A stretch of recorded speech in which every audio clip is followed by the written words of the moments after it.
APSIFI, coal prices pressure the textile industry. Following the coverage, the Indonesian Filament Yarn and Fiber Association, APSIFI, revealed that the scarcity of coal has caused an energy crisis in several countries, thereby contributing to pressure on the domestic textile and textile product (TPT) industry. APSIFI Secretary General Redma Gita Wirawasta noted that energy costs contribute up to 25% of the overall cost structure of the textile industry, with the fiber and filament sector being the largest users. Coal prices that are above $170 per ton have disrupted the continuity of the industry.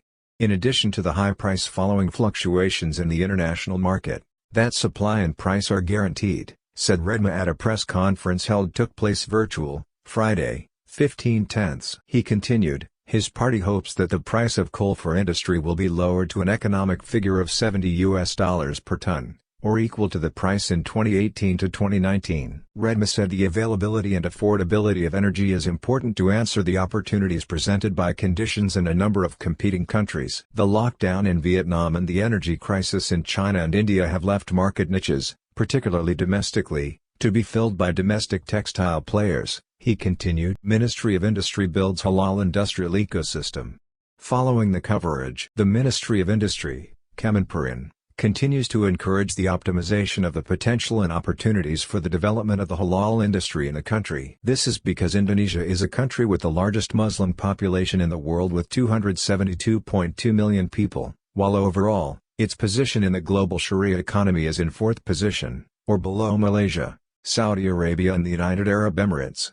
In realizing a halal ecosystem, the Ministry of Industry has issued two related regulations of the Minister of Industry.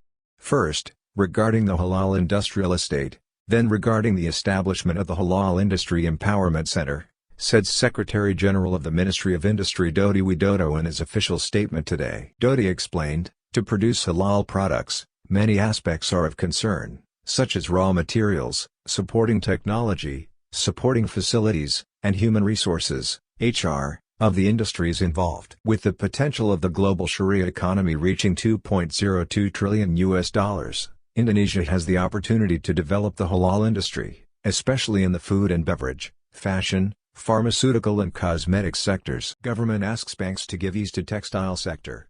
Following the coverage, President Joko Widodo, Jokowi, asked the Financial Services Authority, OJK, to appeal to the banking sector to provide credit facilities for the textile and garment industry. Because the ease of access to banking for this sector is considered important to increase the value of exports. To the OJK to urge banks to provide convenience for the textile and garment sector.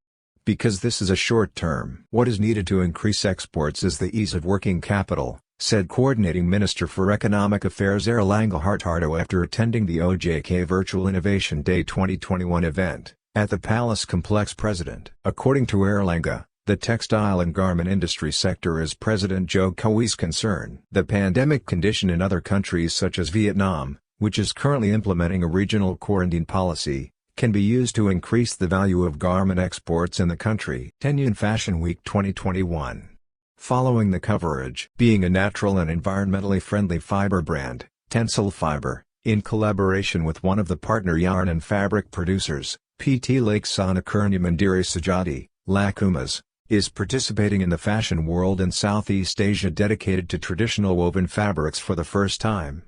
Tenyun Fashion Week will be held on October 15 to 17, 2021 virtually. Through this style competition event, Tencel and Lakumas will present a number of experts in the textile and weaving industry who are full of inspirational stories. This event will share about innovation and creation of woven products with environmentally friendly and sustainable materials.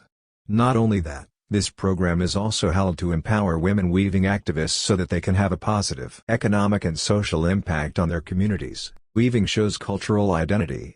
Following the coverage, weaving and songket are one of the traditional textile products that can be found in many areas in Indonesia. Each region has its own characteristics, both in the technique of making and different motifs, as the cultural identity of the area. In fact, weaving and songket are not just a piece of cloth. However, the noble cultural symbols have penetrated social life and contain the spiritual values of the people. Not only are the patterns, motifs or colors different, but the philosophy behind each work always follows its existence. all become a national identity. Likewise, batik, weaving and songket are assets and intangible cultural heritage of the Indonesia ancestor. Apart from Anna, this event presented a number of speakers. These include the Ministry of State Secretariat, the Ministry of Education, Culture and Research and Technology, and representatives from the Nusantara Palace Council, including the General Chairperson of Dharma Pertiwi and IKKT, the wife of the TNI Commander Marshal Hadi Cahyanto, Nani Hadi Cahyanto, who supported the webinar activity.